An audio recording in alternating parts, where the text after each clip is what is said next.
el gran ganador de estas elecciones ha sido el presidente Peña Nieto. Se lo diremos aquí en De Facto Televisión. Hola, muy buenas tardes. Bienvenidos nuevamente a este espacio, a otro nivel. Como siempre, como todos los días, a partir de las 3 de la tarde, queremos llevarle a ustedes el análisis, el comentario, la opinión de quienes nos hemos dedicado a estar desmenuzando las noticias de las que seguramente usted ya se enteró desde ayer y hoy por la mañana. Pero bueno, me es grato saludar una vez más a mi compañero de micrófonos y de cámara, Daniel Flores Meneses. Gracias, mi querido Miguel.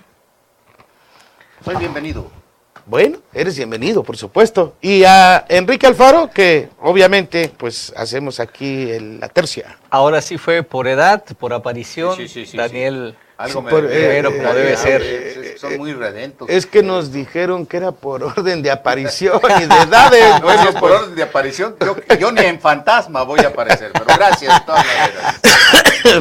Bien, pues hoy tenemos un tema muy interesante. Y pasando las elecciones, obviamente que ahorita el ir y venir y los dimes y diretes y los jaloneos están en torno al Pacto por México.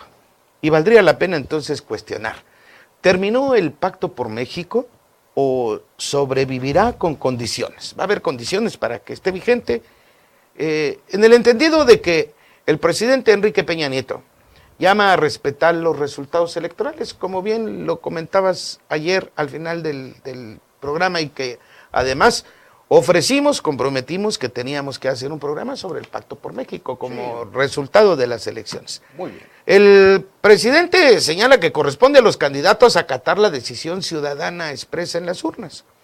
Obviamente que el mensaje está más que descifrado a estas alturas, más que claro, por el asunto de Baja California, donde las cosas ya se ventilan con más transparencia no electoral, sino transparencia en las posiciones políticas de lo que esto está armándose en torno al Pacto por México. Tenemos un video al respecto. Antes de que empecemos a comentar, me gustaría que lo vieran.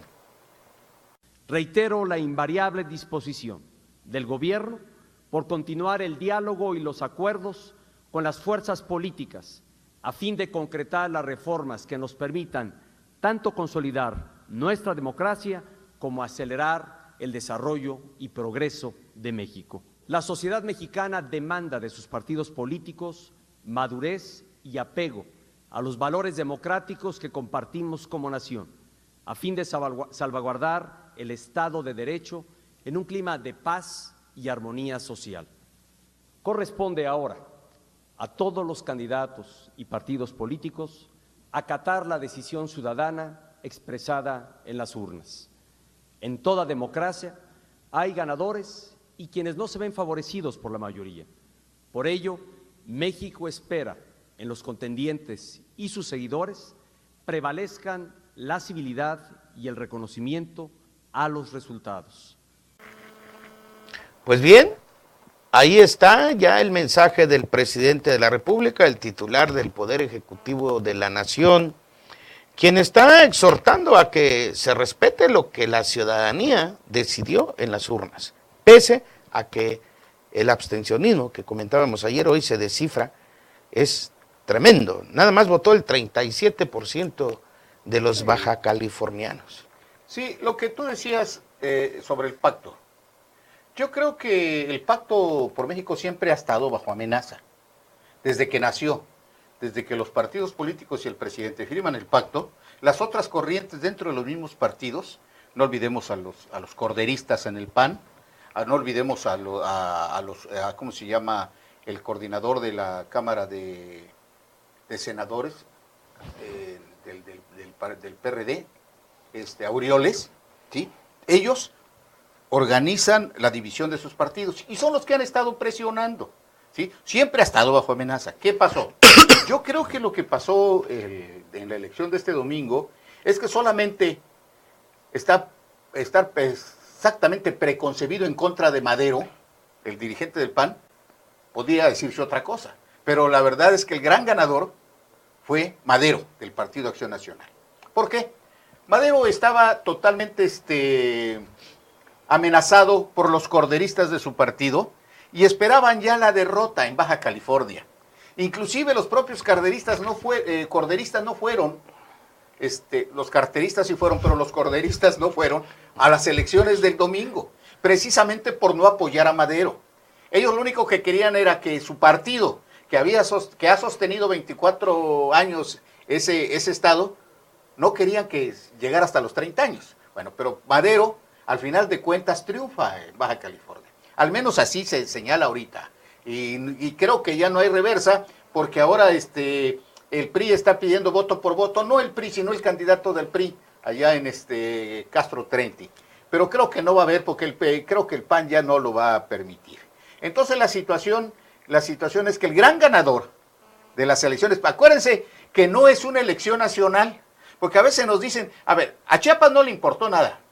Eso es lo que también otra cosa que me lleva, pero si quieren esto lo discutimos al rato, pero si me dicen que el pacto, como lo preguntabas Miguel, estaba en peligro, yo creo que siempre ha estado amenazado. Y en una democracia tan endeble como la nuestra, que está comenzando apenas a tratar de amalgamar una serie de condiciones y de acuerdos, pues es difícil, pero yo creo que el Pacto por México ha sobrevivido a estas elecciones. Ya hay los primeros escarceos, porque estamos en el momento de los pataleos, esa sección postelectoral de la política mexicana, los pataleos. Nunca ha dejado de haber pataleos, Enrique, y tú no me podrás dejar mentir, ¿no? Sí, yo creo que habría que partir del hecho de que tradicionalmente cuando se acordaban modificaciones legales en este país, cuando se impulsaban reformas, se hacía desde Presidencia de la República y sin mayor interlocución se hacía con los coordinadores de los grupos parlamentarios directamente, tanto del Senado como de la Cámara Federal, de tal manera que tenían una capacidad, un poder, una capacidad de decisión indiscutible, los coordinadores, la burbuja que manda tradicionalmente en el Congreso, en la Cámara Alta y en la Cámara Baja, y ahora sucedió que se decidió crear una instancia intermedia, que son las dirigencias de los partidos políticos. El Pacto por México suma sobre todo a los dirigentes nacionales para que ellos acuerden y bajen las instrucciones a sus grupos parlamentarios. Sin embargo, esto lo primero que hace es arrebatarles poder a los coordinadores de los grupos parlamentarios. Ya no son ellos los interlocutores directos con Presidencia de la República, con Secretaría de Gobernación, sino tienen la interlocución de sus dirigentes nacionales. ¿Qué es la primera reacción que sucede, como es natural, al sentirse que les quitan un coto de poder inmenso? Bueno, pues se oponen, incluso crean una agenda paralela. Ya se ha discutido y se sigue discutiendo el que actúan de manera separada, no obedeciendo necesariamente a sus dirigencias, que eso fue lo que sucedió en el PAN, donde los corderistas decidieron apostarle a otra agenda sin intervención de su dirigencia nacional. Y en el PRD hay en mucho sentido también esta condición, de tal manera que, bueno, siempre ha existido y se entiende que exista ese jaloneo porque lo de las dirigencias nacionales se convirtieron en interlocutores ante Presidencia de la República, arrebatándole a los liderazgos en ambas cámaras, tanto de senadores como de diputados, interlocución directa con el poder. ¿Qué sucede? Era natural que se dieran los jaloneos. Ahora, bueno, pues el resultado electoral, creo yo, va a encarecer la presencia de los partidos políticos de oposición al PRI. Van a querer, en el mejor sentido de la palabra, vender más cara su presencia, condicionar su regreso a la mesa, porque ahora no es que físicamente se hayan ido, digo, literalmente se hayan ido, fueron a atender su asunto electoral, pero incluso Madero llega a tener afirmaciones en el sentido de que nos olvidemos por lo pronto del pacto. Pero creo yo que se darán las condiciones necesarias para que nuevamente regresen a la mesa. Yo soy optimista, creo que se va a encarecer la presencia de los partidos opositores al PRI, pero van a terminar regresando al Pacto por México. Bueno, aquí valdría la pena cuestionar, preguntar hasta dónde el presidente de la República, Enrique Peña Nieto, habrá de sostener también esa oferta, ¿no?, de negociación, porque si bien es cierto, que los partidos políticos participaron en el pacto para buscar el equilibrio de las principales fuerzas políticas en el país, partiendo de que en los estados está la clave para que se dispute electoralmente el rumbo de eso que le han llamado en los acuerdos políticos el balance, el equilibrio, ¿no? La concertación que antes se llamaba, pues ahora se llama negociación, y se llama pacto, y se llama adendum, y se llama una serie de cosas, pero el gran concertador, ¿hasta dónde habrá de mantener esa oferta? Así es. No, yo creo que la oferta del presidente está en pie. Yo creo que otro de los grandes triunfadores de estas elecciones, que no son nacionales, y ahí quería yo entrar en un detalle, que los medios de comunicación, que tienen mucha necesidad de este tipo de cosas, trataron de hacer de estas elecciones en 14 estados una elección nacional. Es más, nos bombardearon a lo largo del domingo con transmisiones, pero nadie los peló, porque a los de San Luis Potosí, si no tenía elecciones, a los chiapanecos no nos importaba que en Veracruz ganaron en o gran perdiera. parte del país. Tamaulipas no pasó totalmente desapercibido, y eso fue otro de los grandes a favores, por decir una cosa, del presidente Peña Nieto, que obligó al presidente Peña Nieto, o sea, los medios de comunicación, pero más sobre todo la televisión, no alcanzó su propósito de cundir en todo el espacio, ¿sí? Del país, una elección de tipo local a nivel nacional. Porque la gente, después de todo, ellos mismos se encargaron de poner en el escaparate, en primer cuadro, a Baja California, ¿sí? Entonces, ¿será porque era la única gubernatura? Era la única gubernatura y era muy histórica para el Partido Acción Nacional. El Partido Acción Nacional fue castigado por los mexicanos por los 12 años en la presidencia de la República, pésimos, en que no surtió ningún efecto. Entonces, la idea era de que el PAN perdiera ahí en Baja California, ¿sí? Pero no lo hicieron. Y además hay otro de los grandes ganadores en Baja California, igual que Madero, otro panista, que es Santiago Krill, que fue su delegado nacional en Baja California, y lo logró. Y un hombre que ha sido defenestrado ahí dentro del Partido Acción Nacional, y ha aguantado vara el hombre. Es un político muy capaz. Bueno, pues ahora levantó las manos también junto con Kiko, ¿no? Para hacer la victoria más valiosa. Creo que él fue el que hizo esa palabra de la concertación, ¿verdad? Santiago Krill. Bueno, se acuñó con motivo de la relación del PAN con Carlos Salinas de Gortari. No sé exactamente. Con el jefe Diego. Pero fue con Krill, ¿no? Creo que fue el Santiago Krill el que lo acuñó. Pero bueno, eso es pero yo creo que el gran triunfador, aparte de Madero, aparte del PAN, ha sido el presidente. ¿Por qué? Porque salió en el momento en que se empezaba a corromper la situación del PREP en Baja California. Y los grupos políticos al interior del PAN y del PRD empezaban ya a empujar en contra. El presidente sale al otro día y les dice, calma, coita, que vamos ganando. Les dice, sobre todo se los dice a los del PRI. Tan es así que aquel justiciero que salió a decir, ganamos, como es el Camacho, el dirigente nacional del PRI, César Camacho, que horas antes había dicho, ganamos, y nadie nos echa para atrás. Al otro día dijo, vamos a esperar. ¿Sí? Pero ¿no les parece estratégico que el resultado hoy en día ya analizado y por las sumas que dan, por las cuentas alegres que da el PREP y que da el Instituto Electoral de Baja California, es el 37% nada más que votó? Lo que significa entonces que ahí no hubo ni carro completo, no hubo ni acarreo, no hubo participación priista y hubo una muy empobrecida campaña del candidato del PRI. ¿No habría ahí ya lo que tú dices, a reserva de que si ganó el PAN, por supuesto que hicieron su trabajo, no hubo ahí una estrategia para que efectivamente perdiera el candidato del PRI? No, o sea, digo, porque el resultado electoral son del 37% de sufragios. Me pareciera que el resultado del candidato del PRI es excelente. Digo, estuvo muy parejo, está en la competencia, se puede decir, porque aun cuando se menciona ya una diferencia de 3 puntos, sin tener el poder empatar al candidato del partido en el gobierno, es verdaderamente meritorio. Pero por otro lado, bueno, creo yo que lo que el presidente de la República consiguió con su discurso es recordarle a los priistas que son un partido nacional, que no todo se jugaba en Baja California, y que les había ido muy bien en el resto de los estados. Y que si perdían Baja California no pasaba nada. No pasaba nada, sí. Exactamente, ¿no? Además, bueno, finalmente en política es muy común los premios de consolación al candidato del PRI, el candidato que pudiera ser el perdedor, pudiera finalmente no irle mal. Por eso yo decía lo de los medios, que trataron de hacer de Baja California y del resto de los otros 13 estados una elección nacional, pero nadie se tragó el anzuelo. Bueno, es que en realidad estamos hablando de 14 estados. Por eso.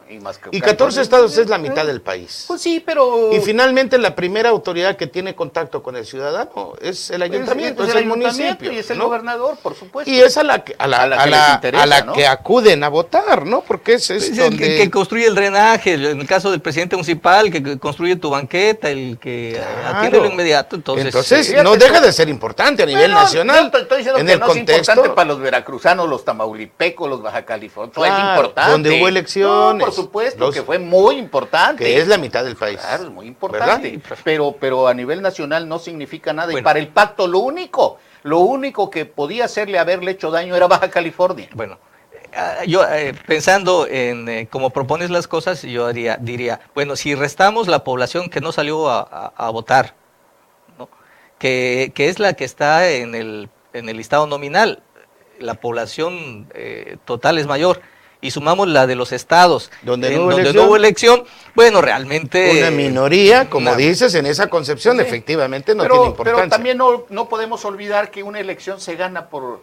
qué bueno que votaran todos, pero se gana con los votos que hay en las urnas. Claro. Al respecto quisiera yo comentar lo siguiente. Es muy discutido el asunto del abstencionismo. Lo más aceptado es apatía de la población por miedo también, por miedo, porque tienen decepción de los partidos, tienen decepción de los candidatos. Cada vez se vota más por los candidatos y menos por los partidos políticos, ¿no? Entonces, en ese sentido, bueno, los candidatos no fueron buenos, pero también no hay que perder de vista que hay gente que no va a votar porque está de acuerdo con la tendencia, que están al tanto de la elección. La tendencia favorece a fulano. Bueno, ya ¿para qué voto? No, estoy de acuerdo. ¿no? Sí, mejor mi voto, si él va a ganar. Uno. Y otro, la estadística demuestra que, por ejemplo, en Europa, donde hay democracias consolidadas, donde no está a discusión la autoridad electoral, el resultado, los márgenes de abstencionismo son altísimos. Es decir,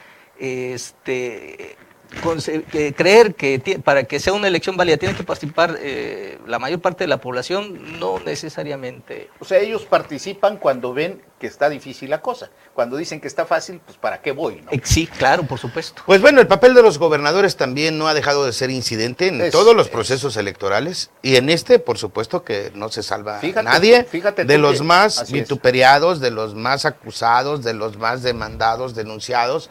Está el de Veracruz, ¿no? Javier Duarte. Bastante. El mismo de Baja California y el de Puebla, que por cierto le fue muy bien a Puebla con su partido, ¿no? Porque le jugó con todos. Sí, fíjate. Y ganó con todos. Fíjate tú que el PAN ganó una alcaldía que nunca había ganado durante 24 años. Mexicali, la capital de Baja California. Que eso también es muy significativo. Aunque pierde Tijuana con el mayor número de habitantes. Sí, pero la capital lo retoma y tiene la ahí se revierte lo que decías ayer, ¿no? Que si ganas la capital ya tienes el estado. Así es. Allá, ¿no? No, pero allá Tijuana pareciera que fuera la... Pero no, esa es una capital muy sui generis. Acuérdate que es el paso de miles de gentes, ¿sí? Entonces es muy sui generis.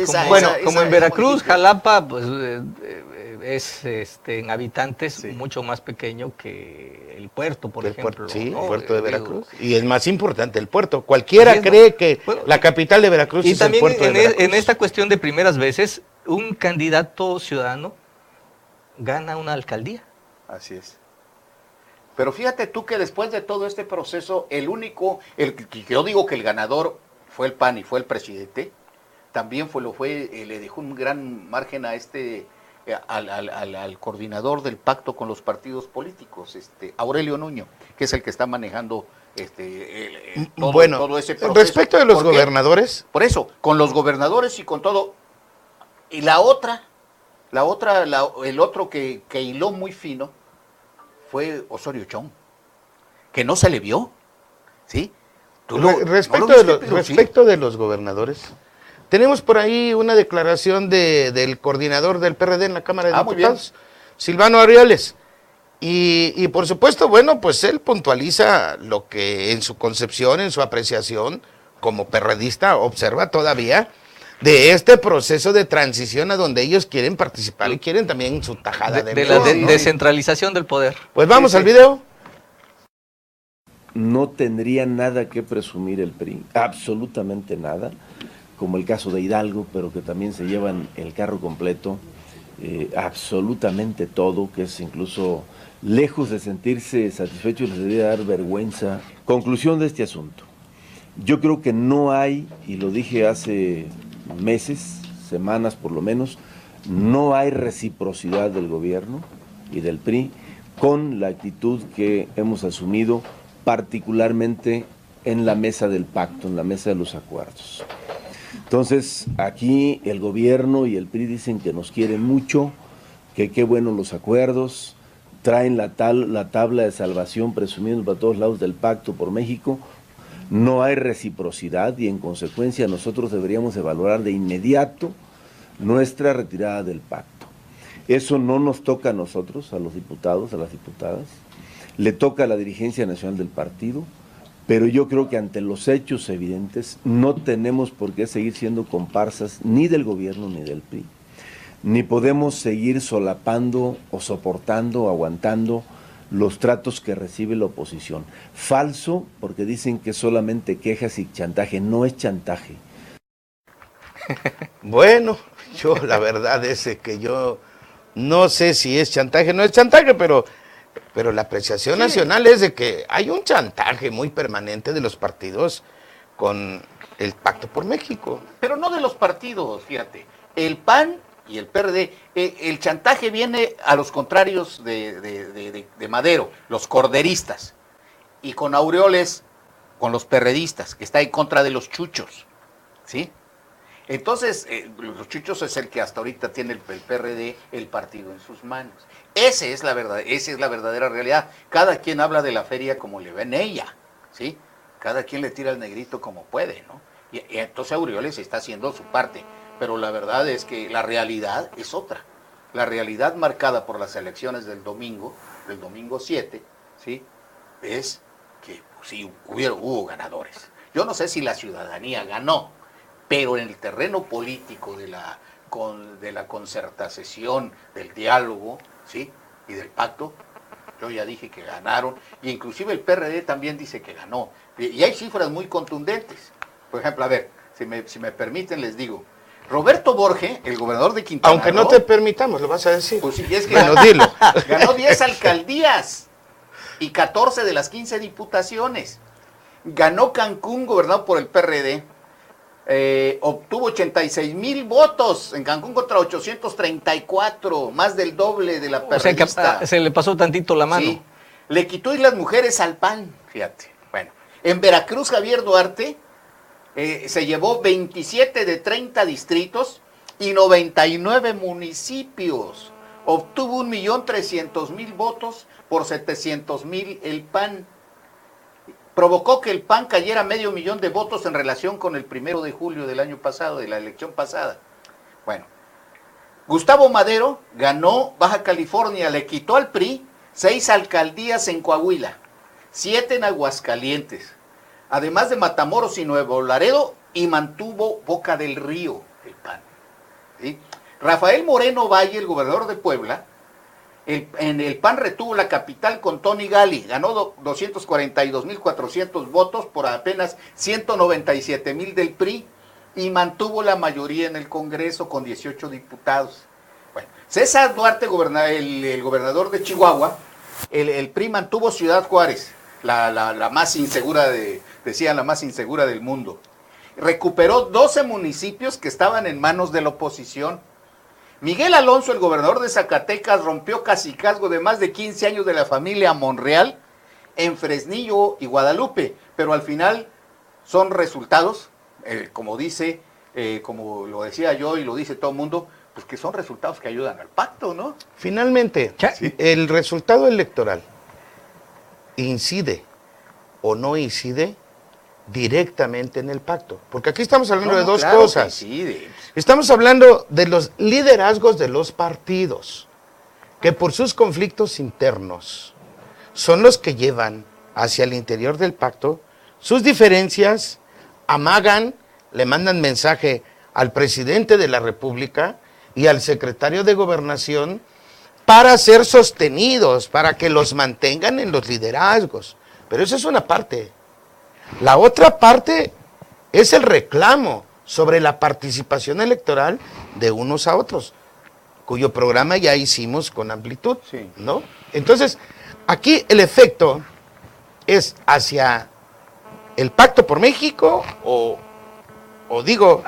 A partir de lo que aquí se ha planteado, de lo que ha planteado Daniel, pudiera yo aventurar esta conclusión, dice Daniel, con las cifras que nos dio a conocer, que pudiera definirse de manera muy simple este proceso electoral diciendo, ganaron los gobernadores. Así es, sí, claro, por supuesto. Ganaron los gobernadores.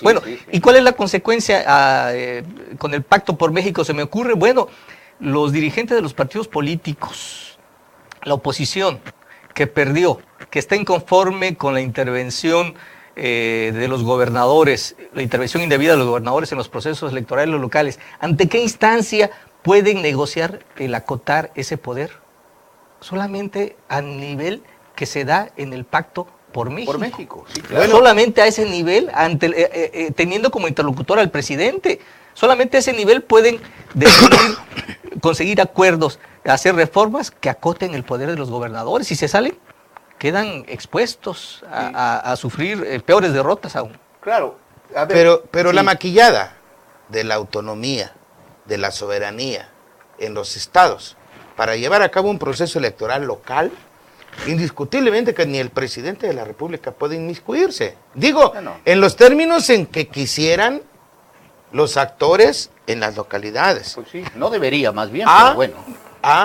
Pero los actores políticos principales dentro del pacto, que son los presidentes, los dirigentes de los partidos, ahí sí invocan la figura presidencial para que le amarren las manos a los gobernadores. Sí, nosotros tenemos una tradición presidencialista, no nos olvidemos. Aquí tenemos un vicio de 70 años que todavía arrastramos. Tenemos imágenes sobre la opinión antes, durante y después de los dirigentes partidistas sobre el Pacto por México. Vale la pena que veamos el video. Hay un ambiente muy canijo, Carmen. O sea, muy canijo. La gente me pregunta, oye, que el pacto, olvídense del pacto, hombre, lo que está en riesgo es el país. O sea, lo que se está jugando es un ánimo social de crispación. Sí, estamos muy conscientes de lo que está en juego. No solo es el pacto, es todo el futuro de nuestro país. Es todo el clima político que se puede enrarecer, deteriorar, crispar de una manera que sea muy difícil de recuperar los niveles previos que hemos construido en la colaboración del Pacto por México. Eso es lo que está en juego. Y el principal responsable de que esto suceda o no suceda es el PRI en el gobierno estatal y federal.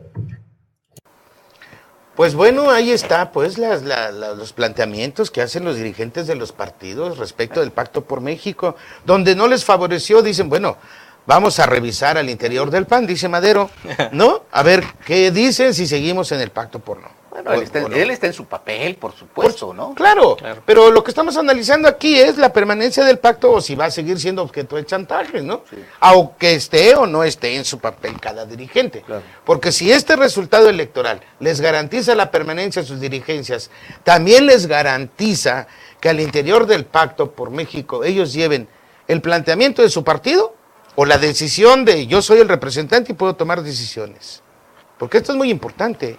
Sí. Sí, claro.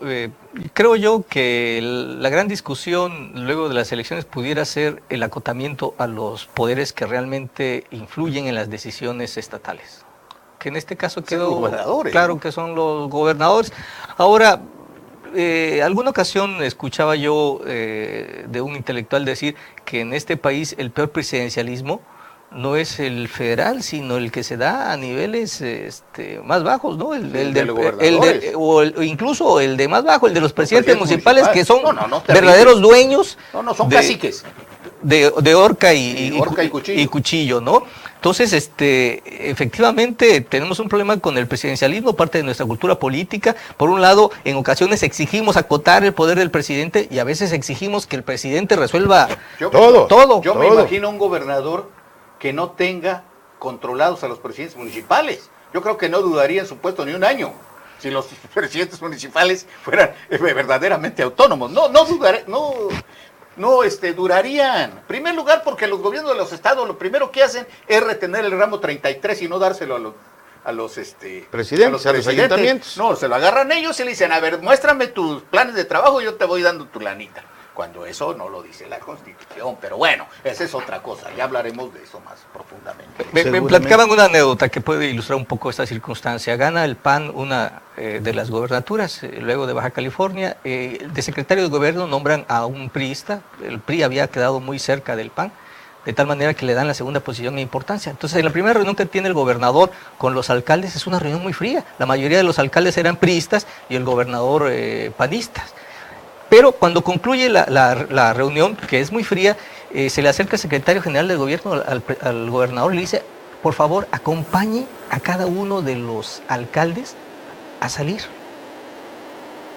En lo posible acompañe a cada uno de ellos, sobre todo a los priistas. Y entonces va con ellos a la salida, y a la salida esa actitud fría de los alcaldes cambia.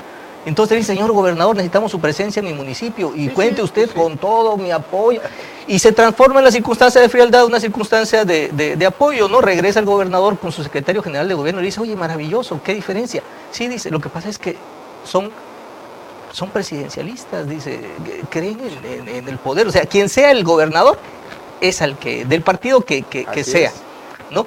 Pero maravilloso, bueno, sí fue fría la reunión, ganamos de otro partido, pero ya en corto, señor gobernador, estamos para servirle. Así es. Yo no sé si sea verdad o sea mentira, pero los tlatoanis todavía siguen en este país.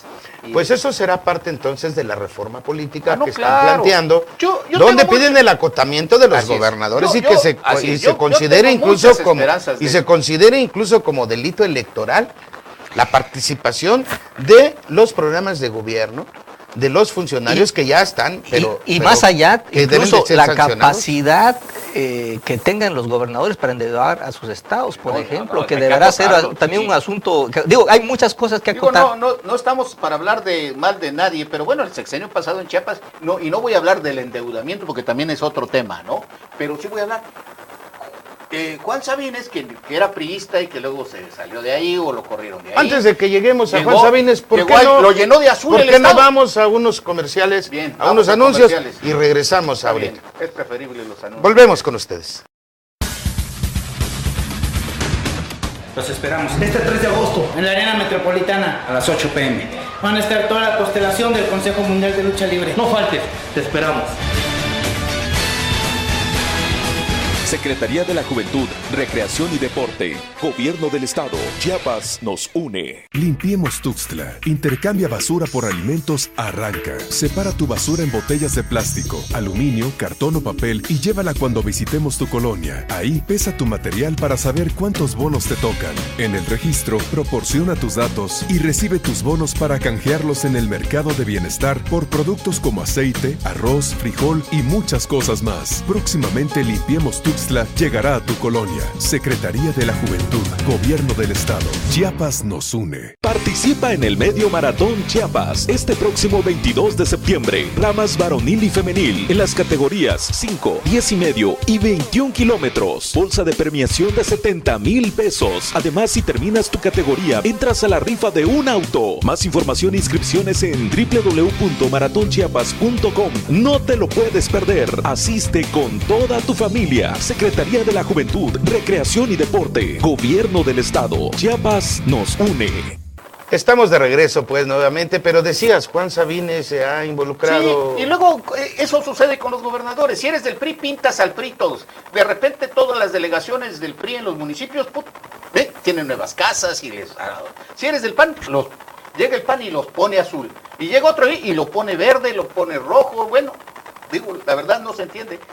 Y son lo que decían, los cloatanos. Pero también tiene que ver esto que mencionas con esta capacidad de chapulineo de los políticos en este país, ¿no? Hay en algún momento quienes han alzado la voz para insistir en que se haga una ley que evite el chapulineo, la política chapulín, el poder cambiarse de un partido a otro, el trapecismo político, ¿no? Y además es una ley que sinceramente es muy sencilla. En los países donde existen simplemente exigen un mínimo de tiempo de militancia para poder ser candidato de un determinado partido.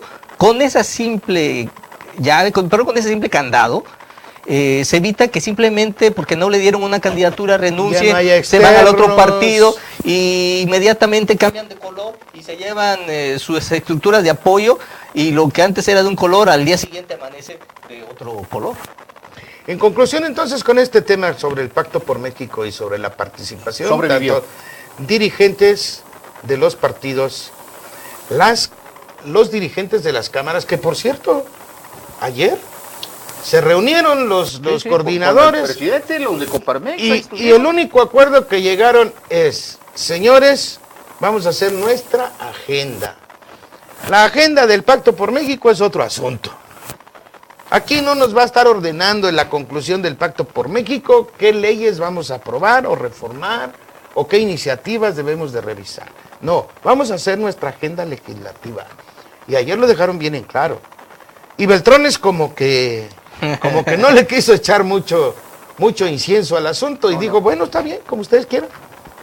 Algo pasó después de las elecciones, seguramente el presidente dijo, bueno, señores, la democracia es de veras. Y antes que el PRI, antes que las elecciones y antes que todo, primero el pacto. Están las reformas, sí, ¿no? Y los invitados a esta mesa, lo que ellos quieran. Atiéndanlos, por favor. Si no lo hace así el presidente, su pacto va a ser una caricatura. Va a terminar en asistencialismo, por ejemplo, va a terminar en asistencialismo. Y eso ya la República, la Nación Mexicana ya no lo aguanta. Lo cierto es de que creo yo que esta es la dificultad más grande que enfrenta el pacto, lo que va a permitir conocer la capacidad de operación la Secretaría de Gobernación, de su actual titular. Estos próximos días, estas próximas semanas, sabremos qué tan hábiles son. Lo que hizo con el ESME, por ejemplo, yo estaba leyendo una columna hoy, o ayer me parece, entre ayer y hoy, donde le decía un periodista, Ciro Gómez Leiva, le decía al presidente Autónomo que premiaron no me acuerdo qué palabra usó, pero muy fuerte, porque pactó con el ESME para los jubilados, que salieron ganando más los que cerraron las calles 45 días que los que se decidieron salir personalmente, no, cuando se dio el movimiento. La liquidación. Y que eso era un pase, algo reversivo para México. Y pone al presidente y a Osorio Chong como zapatos, como calcetines sin zapatos, mano. Pero la verdad sea cierto, pero la negociación. Es un poco lo que sucede con el pago de impuestos. A veces el que cumple en tiempo y en forma recibe, digamos, un descuento, pero los que no pagaron, a final de cuentas, en el propósito de que paguen, les hacen un super descuento, terminan pagando muchos meses después y salen tan favorecidos como si, más favorecidos que quien se preocupó por cumplir en tiempo y en forma. Bueno, pues cumpliendo, yo creo que los medios de comunicación están cumpliendo puntualmente y la ciudadanía que ya no está de acuerdo con los formatos de hacer política en este país, además de no estar tolerando ya actitudes de indiferencia a los reclamos sociales que son justos, pues en Chiapas acaba de haber un reclamo insistente. La sociedad chiapaneca se alzó en una sola voz de decir ya basta con los feminicidios. Y el gobernador Manuel Velasco Cuello, sin la insistencia de querer hablar de él, pero bueno, pues hay cuestiones que vale la pena mencionar. Casi en el transcurso de la semana, si no toda la semana, hubieron por lo menos 3 homicidios de mujeres, feminicidios. El último sucedió ayer. Aquí en Terán. En Tapachula. En Tapachula. En Terán hubo uno y ya detuvieron era novio a los dos, muchacho. Son pasionales los dos. Así es, los dos son pasionales. Finalmente no deja de ser una agresión a mujeres, una violencia a mujeres. Digo, en estricto sentido, son considerados feminicidios. Claro, claro. Bueno, pues Manuel Velasco dijo que sin duda alguna, pues solamente previniendo la violencia a las mujeres es como se puede garantizar su seguridad. ¿De qué manera lo van a hacer? No lo sé. Pero al respecto tenemos por ahí un video de lo que el gobernador anunció ayer y es interesante verlo. Los invitamos a verlo.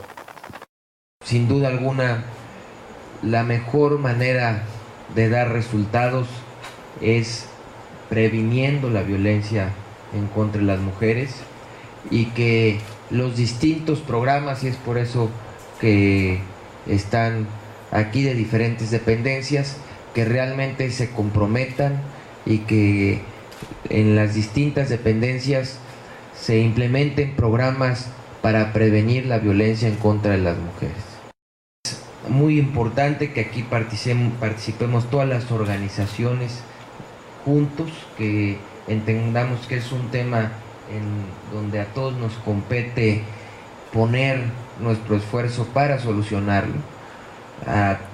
Por supuesto que a mi gobierno, pero también que podamos trabajar de la mano con las organizaciones que defienden estos derechos y que nosotros coincidimos con estas organizaciones de que debemos de dar resultados, que por ningún motivo va a haber impunidad, y ahí es muy importante la labor de la Secretaría de Seguridad Pública del Estado, la Procuraduría del Estado, en que no existe impunidad y de manera inmediata que sean castigados quienes cometan algún tipo de violencia en contra de las mujeres. Bien, pues ahí está lo que el gobernador dice y ojalá que en realidad haya resultados de proteger a las mujeres. Y yo creo, lo que tú insistes mucho y que con justa razón lo puntualizas mucho sobre la penetración de los medios sociales, de las redes sociales hoy en día, valdría la pena que las mujeres de todas las edades utilizaran esa herramienta para prevenirse, en lugar de decir dónde voy a estar, con quién estoy, exponerme a la violencia. Y si tengo una pareja que es violenta, en lugar de callar y estar haciendo otras cosas en las redes sociales, valdría la pena bueno, que, ya ahorita que ya se ahorita alertaran muchas ellas familias, mismas. a los hijos ya les dan el teléfono también para eso. ¿Dónde vas? Mamá, voy con fulano de tal a tal parte. Bueno, cuando menos hay una referencia con quién iba. Pero Pues, cuando ahora está tan terrible esto, ¿no? Pero aquí lo que incide en estos feminicidios de golpes y todo es la pobreza. Es la pobreza, la falta de educación. No tienen educación, se casan por sexo, no se casan porque encontraron una pareja ideal, ¿no? De los valores, ¿no? Así es, los por eso. valores de la familia. Es que no hay valores porque el casamiento, más bien son arrejuntamientos que casamientos, ¿no? Y entonces los valores quedan muy retirados, y la educación. Pero, no hay educación. ¿sabes qué? Bueno, la pobreza. ¿Sabes qué, Dani? El Claro, hay feminicidio, otros, sí. el feminicidio te está dando con esa violencia que termina en eso, en los noviazgos, Sí, sí. Enrique. Sí, pues, Pero si bien es cierto lo que dice Daniel, también es cierto que no se limita a la pobreza. no, claro, recientemente conocimos no estoy diciendo eso. el no, caso que eso, no se limita a eso. de un joven con una formación académica, una vida Universitaria. El que tiró su novia ahí sí, en el ¿no? puente, ¿verdad? Digo, tiene una vida y cómoda. la niña tampoco, la También. señorita tampoco era tenía ya una familia pobre, no era de familia pobre y además era económicamente Yo creo que desahogada. lo que se está dando ahora en Chiapas habría que analizarlo también a partir de la influencia de las redes sociales, ¿no? Sí, claro. Antes lo que podía ser información que quedaba aislada, que se perdía en los diarios, en los medios de comunicación, ahora en las redes es posible todo acceder a ella, reunirla, tenerla muy presente. Y bueno, creo yo que se está dando en las redes un fenómeno en dos sentidos. Por un lado, la preocupación, la exigencia porque esto se detenga, pero por el otro lado, que me pareciera que es verdaderamente interesante también lo que se está dando, es la preocupación por la autoorganización. Desde las redes se está llamando a la sociedad a no esperar, a las familias a educar, a transmitir información que pueda evitar esto, es decir, ya no esperar a nadie más como sociedad. Los movimientos del Yo Soy 132, los movimientos en Chile, en Brasil, lo que está sucediendo, en Turquía, se hicieron a través de las redes. ¿Qué les parece que armemos un programa sobre redes sociales y los movimientos en masa que se están dando? Pues bueno, para finalizar, queremos decirles que el volcán Popocatépetl también está registrando una serie de movimientos que ya son propios, según los científicos, según los que saben, ya son propios de cuándo va a hacer una erupción. Pues obviamente que nosotros no tenemos la especialidad para determinarlo, pero podemos llevarles a ustedes la apreciación de la gente que está acostumbrada a vivir con esos movimientos, esa actividad de Don Goyo durante toda su vida en la zona del Estado de México. Sí. Al respecto tenemos una nota de nuestro compañero Luis Ayala Ramos. Vamos con él. Habitantes de diferentes comunidades cercanas al Popocatépetl reportaron que durante la noche se escucharon constantes ruidos provenientes del interior del volcán, por lo que muchos se encuentran alarmados, dado que han sido más fuertes de lo que están acostumbrados a escuchar. La gente de San Juan Tehuistitlán, San Pedro Nexapa y del municipio de Atlautla señalaron que desde las 10 de la noche de ayer se escuchaba un ruido parecido al de un motor proveniente del volcán. Aseguran que ninguna autoridad ha acudido a explicarle a la gente el origen de los ruidos y vibraciones que se han registrado en las últimas horas. Gente como Gabriela Galicia, José Contreras o Sirenia Ríos dijeron que no pudieron dormir por la preocupación y el fuerte ruido. Decenas de habitantes lamentaron que la falta de información de las autoridades de protección civil genere alarma por el desconocimiento que existe de lo que está ocurriendo con la actividad del Popo. Por tanto, piden a las autoridades de protección civil y al CENAPRED mantener informada a la población sobre la actividad del coloso, ya que muchas personas se alarman por no saber con exactitud lo que está ocurriendo. Al respecto, el Centro Nacional de Prevención de Desastres en su último reporte informó que en las últimas 7 horas el sistema de monitoreo del volcán Popocatépetl ha registrado tremor de alta frecuencia y baja amplitud, que ha estado acompañado por una emisión persistente de vapor de agua, gas y ligeras cantidades de ceniza. Reportó desde el Estado de México en el municipio de Amecameca, Luis Ayala Ramos. Pues bien, ahí está la preocupación también con los habitantes de la zona aledaña al Popocatépetl, que ya anda por ahí sacudiéndose un poco. Las cenizas ya llegaron al DF. Ya llegaron. Pues bien, ha sido todo por hoy. Solo nos resta agradecerles su compañía y los invitamos a estar nuevamente con nosotros de lunes a viernes a partir de las 3 de la tarde. Quizás tengamos alguna pequeña diferencia de horario, ya sabe, este meridiano. Pero por hoy solamente nos resta decirles muchas gracias, buen provecho. Con más sabroso.